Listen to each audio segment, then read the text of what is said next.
Good morning guys. तो चलिए start करते हैं आज के यानी कि 30 सितंबर के इंपॉर्टेंट करंट अफेयर्स को।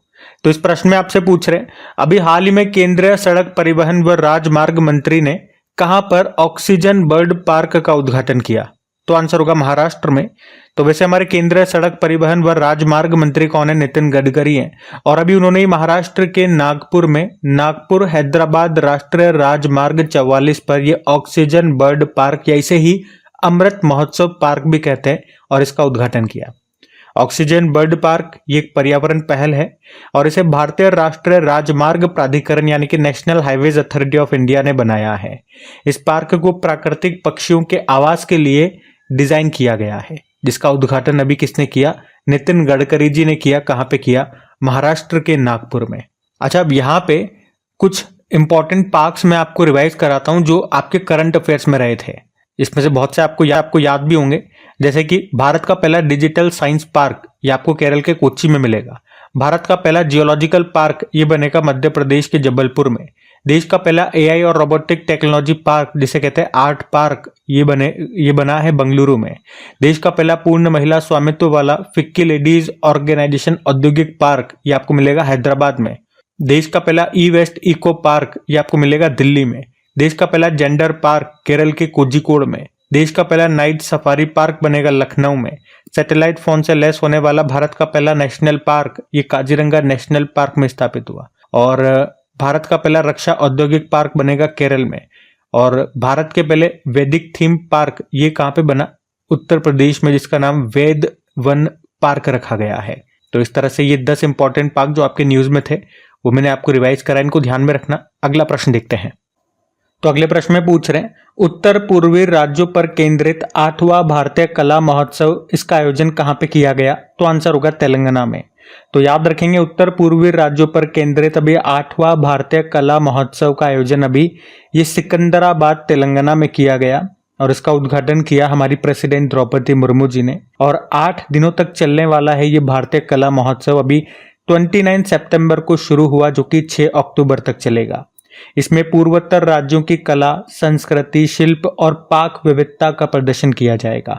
अब ये तेलंगाना में हुआ, तो ये रहा मैप में तेलंगाना। कैपिटल जिसकी हैदराबाद होती है, मुख्यमंत्री हैं रेवंत रेड्डी और गवर्नर हैं जिष्णु देव वर्मा। देखो, तेलंगाना से कुछ और पॉइंट्स मैं आपको बता दूं, जैसे कि कनुमा त्योहार यहाँ मनाया जाता है। बथुकम्मा त्योहार जिसे फूलों का त्योहार कहते हैं यहाँ पे मनता है। बोनालू उत्सव यहाँ पे मनाया जाता है। और अभी इंडिया ट्रेवल अवार्ड्स में बेस्ट एयरपोर्ट का अवार्ड हैदराबाद में जो राजीव गांधी इंटरनेशनल एयरपोर्ट है उसको मिला था। स्वास्थ्य मंत्रालय के अनुसार शवदाताओं के अंगदान में देश में टॉप राज्य ये तेलंगाना रहा। अभी टाइम पत्रिका, टाइम मैगजीन ने 2024 के विश्व के सबसे महान स्थानों की सूची जारी की थी। उसमें से 3 भारतीय स्थानों को चुना गया था। एक तो हिमाचल प्रदेश में नार बुटीक होटल, हैदराबाद में मनम चॉकलेट फैक्ट्री को, और मुंबई में म्यूजियम ऑफ सॉल्यूशन। और टीबी मुक्त नगर पालिकाओं के लिए स्वास्थ्य नगरम परियोजना यहाँ पे शुरू हुई थी। और अभी तेलंगाना ने ही राजीव गांधी सिविल्स अभयहस्तम योजना शुरू की थी। तो ये भी ध्यान रखें आप। अगला प्रश्न देखते हैं। फिर अगला प्रश्न बुक से है कि अभी हाल ही में लॉन्च खाकी में स्थित प्रज्ञ नाम की बुक को किसने लिखा है? तो आंसर होगा अनिल रतूड़ी ने। अनिल रतूड़ी जो कि उत्तराखंड पुलिस के पूर्व डीजीपी रहे हैं और अभी उन्होंने ये बुक लिखी है जिसका नाम है खाकी में स्थित प्रज्ञ। और अभी इसको लॉन्च किसने किया? उत्तराखंड के जो मुख्यमंत्री है पुष्कर सिंह धामी ने इस बुक को लॉन्च किया है। तो ये आप ध्यान रखेंगे। अच्छा, अब यहाँ पे कुछ 10 बुक्स मैं आपको रिवाइज कराऊंगा, ये सारी 2024 की हैं। जैसे कि देखो, अभी परिमल नाथवानी ने एक बुक लिखी है जिसका नाम है कॉल ऑफ द गिर। सुदीप्ता सेन गुप्ता ने ब्रेकिंग रॉक्स एंड बैरियर नाम से बुक लिखी है। R Bala Subramaniam power within the leadership legacy of Narendra Modi नाम से बुक लिखी। पीयूष पांडे ने मनोज बाजपेयी के ऊपर बुक लिखी है, Manoj Bajpayee the definitive biography. Tim Walker ने द प्रिजनर ऑफ भोपाल नाम से बुक लिखी है, जो भोपाल ट्रेजेडी हुई थी उसके ऊपर। आर अश्विन की ऑटोबायोग्राफी आई थी जिसका नाम है आई हैव द स्ट्रीट्स अ कुटी क्रिकेट स्टोरी नाम से। अल्पना किल्लावाला ने अ fly on the RBI walls नाम से बुक लिखी। बिल गेट्स की ऑटोबायोग्राफी है सोर्स कोड। शेन वॉटसन ने बुक लिखी है द विनर्स माइंडसेट। और पीएस श्रीधरन पिल्लई जो कि गोवा के गवर्नर हैं, अभी इन्होंने बुक लिखी है हेवनली आइलैंड ऑफ गोवा। और डी सुब्बा राव ने बुक लिखी है जस्ट द मर्सिनरी नाम से। तो कल भी एक बुक वाला प्रश्न आया था। कल भी मैंने आपको 2024 की 10 इंपॉर्टेंट बुक्स रिवाइज कराई थी। आज भी एक बुक वाला प्रश्न आया है, तो मैंने 10 बुक आपको और रिवाइज कराई है। जब भी बुक वाला प्रश्न आता है तो 2024 की 10-10 बुक करके मैं आपको रिवाइज कराता हूँ और बार बार इनको ही रिपीट करता रहता हूँ ताकि आपका रिवीजन होता रहे। और वैसे कल हमने कौन सी बुक के बारे में पढ़ा था, जो कि अरुंधति रॉय का मेमोयर है, संस्मरण है, जो कि अगले साल लॉन्च होगा। चलिए उसका नाम बताइए, उसका नाम क्या होगा। हम अगला प्रश्न देखते हैं। तो अगले प्रश्न में देख रहे हैं, अभी हाल ही में इंटरनेशनल स्पेस स्टेशन पर सबसे लंबे समय तक रहने का रिकॉर्ड बनाने वाले ओलेग कोनोनेंको और निकोलाई चुब का संबंध किस देश से है? तो आंसर होगा रशिया। अच्छा, ये ओलेग कोनोनेंको का नाम हम पहले भी पढ़ चुके हैं, जब हमने पढ़ा था कि स्पेस में सबसे अधिक समय तक रहने का रिकॉर्ड बना दिया है इन्होंने। 1000 से ज़्यादा दिनों तक ये रहने वाले अंतरिक्ष यात्री बन गए हैं, तब हमने पढ़ा था इनके बारे में। और अब हम पढ़ रहे हैं कि ओलेग कोनोनेंको और निकोलाई चुब ये 2 रशिया के अंतरिक्ष यात्री हैं और अभी इंटरनेशनल स्पेस स्टेशन पर एक ही मिशन में सबसे लंबे समय तक रहने का रिकॉर्ड इन्होंने बनाया है। 374 डेज तक ये एक साथ रहे हैं, तो इनका नाम ध्यान रखना। और एक सुनीता विलियम्स का नाम तो हमने पढ़ा था, जिन्हें इंटरनेशनल स्पेस स्टेशन में भेजा गया था, पर अभी वो वहीं पे अटक गई हैं, वापस वो नहीं आ पाई हैं। उन्हें बोइंग कंपनी के स्टार लाइनर स्पेस क्राफ्ट से भेजा गया था, ये ज़रूर ध्यान में रखना। अच्छा, अगर मैं आपसे पूछूं कि अंतरिक्ष में जाने वाले पहले व्यक्ति कौन थे दुनिया के, तो यूरी गागरिन थे, 1961 में गए थे, वो यूएसएसआर से थे, 12 अप्रैल 1961 को। इसीलिए तो हम 12 अप्रैल को मानव अंतरिक्ष उड़ान का अंतर्राष्ट्रीय दिवस के रूप में मनाते हैं। और पहली महिला कौन थी? वेलेंटिना तेरेस्कोवा, उनके 2 साल बाद गई थी। और वैसे भारत का लक्ष्य क्या है खुद का स्पेस स्टेशन बनाने का? 2035 है, और चांद पर इंसानों को उतारने का 2040 है। और आपको याद हो तो अभी इसरो ने बताओ किस वर्ष तक मलबा मुक्त अंतरिक्ष निर्माण का लक्ष्य रखा था? तो आंसर होगा 2030। और राष्ट्रीय अंतरिक्ष दिवस हम मनाते हैं 23 अगस्त को। अच्छा बताओ, अभी जिस तरह से हमारी स्पेस एजेंसी है इसरो, अमेरिका की है नासा, जापान की जाक्सा है, उसी तरह से साउथ कोरिया की स्पेस एजेंसी का नाम क्या है जिसे अभी स्थापित किया गया है? तो आंसर होगा कासा, इसका नाम है। तो ये भी ध्यान में रखना। अगला प्रश्न देखते हैं। तो अगले प्रश्न में पूछ रहे हैं, अभी हाल ही में वैश्विक जलवायु हानि और क्षति कोष का पहला निदेशक किसे नियुक्त किया गया है? तो आंसर होगा इब्राहिम शेख डियांग। देखो, ये तो आप सबको पता है, जो डेवलप्ड कंट्रीज हैं उन्होंने अपने आप को डेवलप्ड करने के लिए ताबड़तोड़ इंडस्ट्रीज खोले हैं, खूब निर्माण किया है, इंफ्रास्ट्रक्चर पे काम किया, और इन सब के चक्कर में उन्होंने क्लाइमेट को बहुत नुकसान पहुंचाया। और आज उसका खामियाजा छोटे छोटे जो अंडर डेवलप्ड कंट्रीज हैं या डेवलपिंग कंट्रीज हैं उनको भुगतना पड़ रहा है। तो इससे जो लॉस हुआ है उसकी पूर्ति करने के लिए ये एक फंड बनाया गया है जिसका नाम है लॉस एंड डैमेज फंड। और इसे बनाने की एक्चुअली में घोषणा हो गई थी COP 27 में, जिसका आयोजन शर्म अल शेख मिस्र में हुआ था, जिसका उद्देश्य है विकासशील देशों में जलवायु परिवर्तन से हुए नुकसान की भरपाई करना। और इस फंड का मुख्यालय फिलीपींस में बनाया गया है और इसके पहले अध्यक्ष अभी बनाए गए हैं इब्राहिम शेख डियांग। 4 सालों के लिए इनको नियुक्त किया गया। और अभी जो मैंने कहा COP 27 का आयोजन हुआ था शर्म अल शेख मिस्र में, कब हुआ था? 2022 में हुआ था। फिर COP 28 का आयोजन 2023 में यूनाइटेड अरब अमीरात में हुआ। और अब COP 29 का आयोजन ये कहाँ पर होगा? इस साल नवंबर में होगा इसका आयोजन। मैं आपको कई बार बता चुका हूँ, अभी आप बताएंगे COP 29 का आयोजन कहाँ पे होगा। अच्छा, बाकी ऑप्शन में देखो, एलिसा माद्रोजा का नाम पता है आपका? माद्राजो फाइनेंशियल एक्शन टास्क फोर्स की नई हेड बनी थी। मार्क रूट ये नाटो के नए हेड बने। और एंटोनियो कोस्टा यूरोपियन काउंसिल के नए अध्यक्ष बने थे। अब एक और अपॉइंटमेंट मैं आपसे पूछूंगा, अभी यूनाइटेड नेशन जनरल असेंबली के 79th सेशन का अध्यक्ष किसे बनाया गया? और इनका नाम तो आपको बताना है, लेकिन इनके कंट्री का नाम मैं आपको बता देता हूँ, ये कैमरून से बिलोंग करते हैं। तो इनका नाम बताओ क्या है? हम अगला प्रश्न देखते हैं। तो अगले प्रश्न में फिर पूछ रहे हैं, अभी विश्व हृदय दिवस कब मनाया गया? तो आंसर होगा 29 सितंबर को। तो हर साल 29 सितंबर को वर्ल्ड हार्ट डे के रूप में मनाया जाता है। हृदय रोगों के बारे में जागरूकता बढ़ाने और हृदय स्वास्थ्य को बढ़ावा देने के लिए ये दिन मनाया जाता है हर साल 29 सितंबर को। और थीम क्या है इस बार की? Use your heart for work, कार्य के लिए हृदय का प्रयोग करें। अब चलो, आज सितंबर का आखिरी डे है, कल से हम नए महीने में प्रवेश कर जाएंगे। तो एक बार सितंबर के सारे इंपॉर्टेंट डेज में आपको रिवाइज करवा देता हूँ, बिल्कुल ध्यान से सुनिएगा।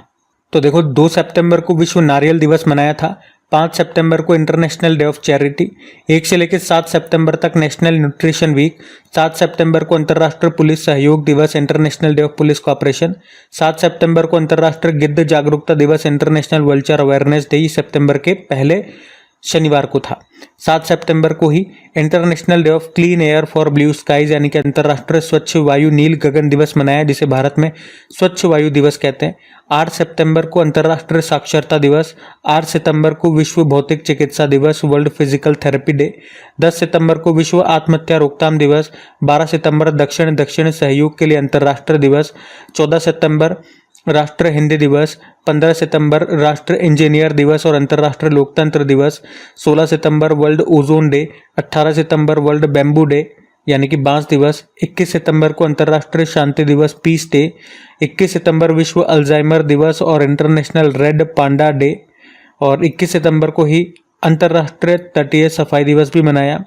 22 सितंबर को विश्व गैंडा दिवस और वर्ल्ड रिवर डे, 23 सितंबर को अंतर्राष्ट्रीय सांकेतिक भाषा दिवस और हाइफा दिवस। फिर 25 सितंबर को एक तो भारत में अंत्योदय दिवस मनाया था और 25 सितंबर को ही वर्ल्ड फार्मासिस्ट डे।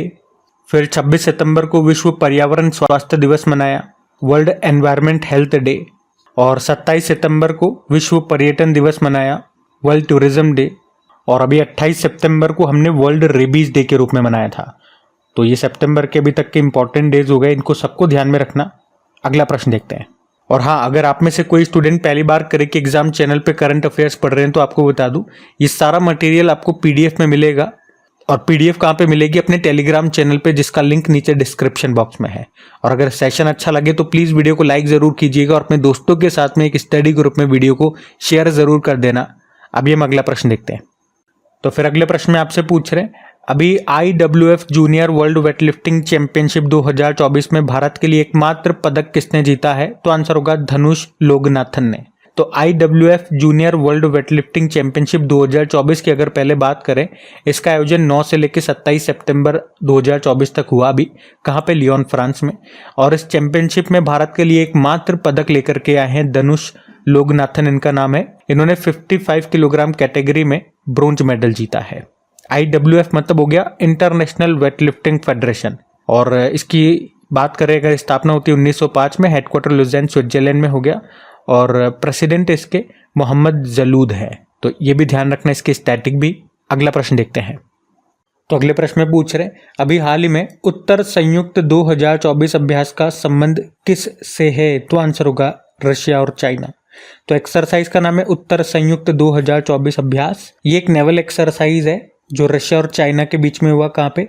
जापान सागर और ओखोटस्क सागर में। अच्छा, वैसे यहाँ पे भारत इंक्लूड नहीं है तो हमारे लिए इतनी कोई खास इंपॉर्टेंट न्यूज़ नहीं है।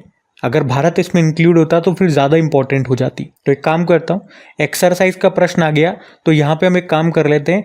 अभी 2024 में जितनी भी इंपॉर्टेंट एक्सरसाइज, मिलिट्री एक्सरसाइज हमने पढ़ी है और जहाँ जहाँ पे भारत इंक्लूड है, जहाँ जहाँ पे भारत ने पार्टिसिपेट किया है, वो सारी मैं आपको रिवाइज करवाता हूँ।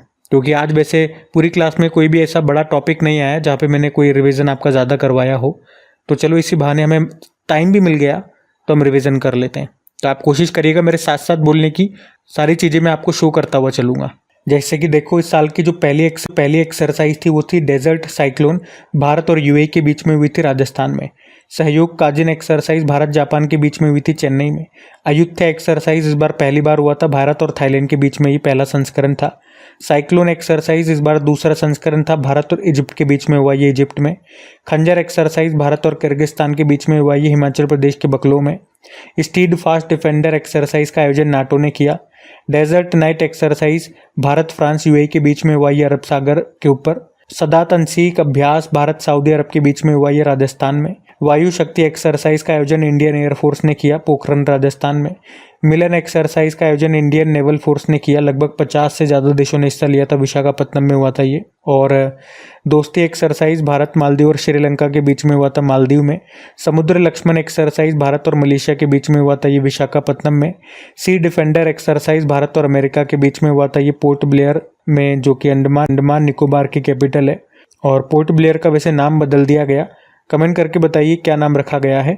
और ये सेम प्रश्न आज जो मैंने आपको सेट नंबर 7 दिया है, हमारी जो सिलेक्शन वाली सीरीज चल रही है उसमें जो सेट नंबर 7 आया है वहाँ पे भी एक प्रश्न मैंने इसी से संबंधित आपसे पूछा है। तो इतनी बार मैंने आपसे प्रश्न पूछ लिया है तो अभी आपको नाम याद हो गया होगा, क्योंकि इंपॉर्टेंट है इसलिए बार बार मैं आपको रिपीट करवा रहा हूँ। एक कटलेस एक्सप्रेस एक्सरसाइज की बात करें तो ये एक बहुराष्ट्रीय अभ्यास था, 16 देशों ने हिस्सा लिया, भारत ने भी लिया। भारत की तरफ से INS तीर ने, कहाँ पे, सेशल्स के पोर्ट विक्टोरिया में। और सेशल्स के साथ हमने लिमिटिया एक्सरसाइज भी किया सेशल्स में ही।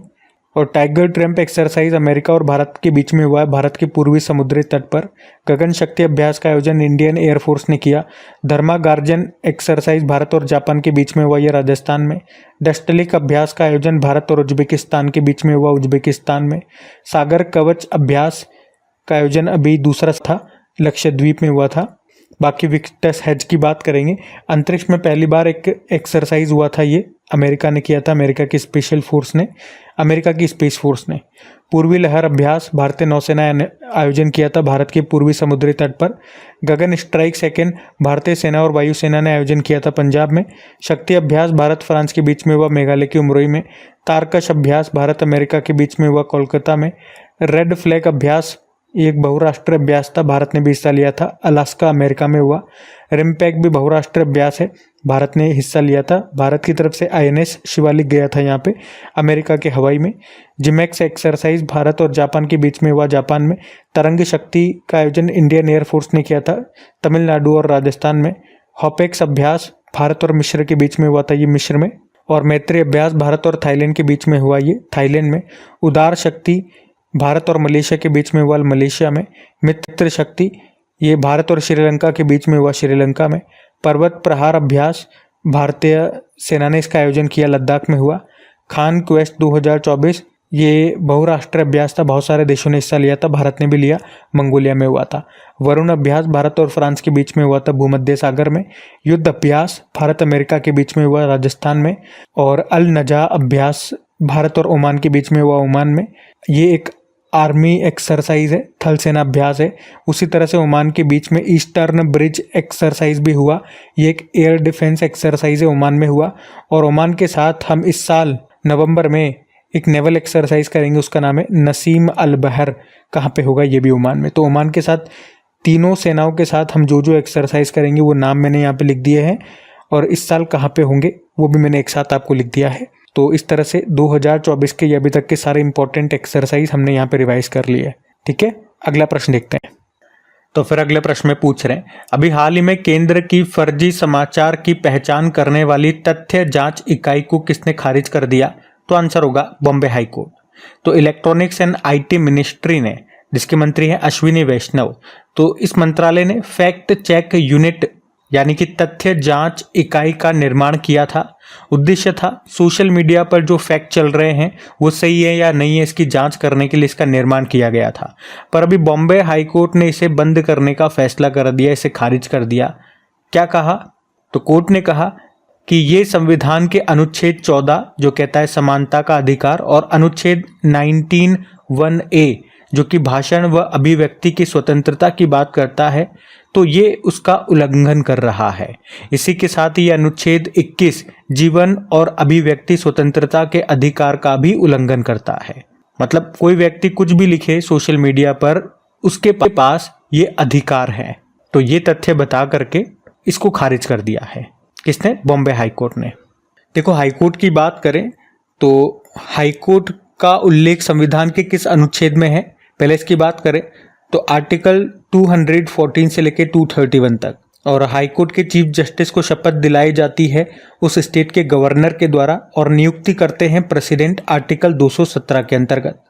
वैसे भारत में टोटल हाई कोर्ट की संख्या है 25वां अमरावती हाई कोर्ट है। और अगर पूछे कि भारत के किस हाई कोर्ट में पहली महिला जज का नाम अगर पूछ ले तो अन्ना चांडी है, और किस हाई कोर्ट में? केरल हाई कोर्ट में। और पहली महिला चीफ जस्टिस पूछेंगे तो लीला सेठ है, हिमाचल प्रदेश हाई कोर्ट में। और यूं बताओ, हाई कोर्ट किस अनुच्छेद के तहत रिट जारी करता है? आर्टिकल 226। और यूं बताओ, हाई कोर्ट किस अनुच्छेद के द्वारा एक अभिलेख न्यायालय है? आर्टिकल 215। और आपको पता है देश का सबसे बड़ा हाई कोर्ट परिसर ये कहाँ पे बना? रांची झारखंड में क्षेत्रीय भाषा में फैसला प्रसारित करने वाला पहला हाईकोर्ट केरल हाईकोर्ट है मलयालम भाषा में। अभी मासिक धर्म अवकाश नीति शुरू करने वाला देश का पहला हाईकोर्ट बना था सिक्किम हाईकोर्ट। और नेगोशिएबल इंस्ट्रूमेंट एक्ट के लिए देश का पहला डिजिटल कोर्ट ये कहाँ पे शुरू हुआ था? केरल के कोल्लम में। तो ये कुछ पॉइंट्स हैं, इनको भी ध्यान रखिएगा। अगला प्रश्न देखते हैं। फिर अगले प्रश्न में पूछ रहे हैं, अभी हाल ही में आत्मघाती ड्रोन शाहेद 136B और जिहाद बैलिस्टिक मिसाइल का अनावरण ये किसने किया? तो आंसर होगा ईरान। तो अभी ईरान ने आत्मघाती ड्रोन शाहेद 136B और बैलिस्टिक मिसाइल जिहाद को अभी लॉन्च किया है, ये आपको ध्यान रखना है। बाकी बात ईरान की है तो ये रहा मैप में ईरान। कैपिटल आपको पता है इसकी तेहरान होती है।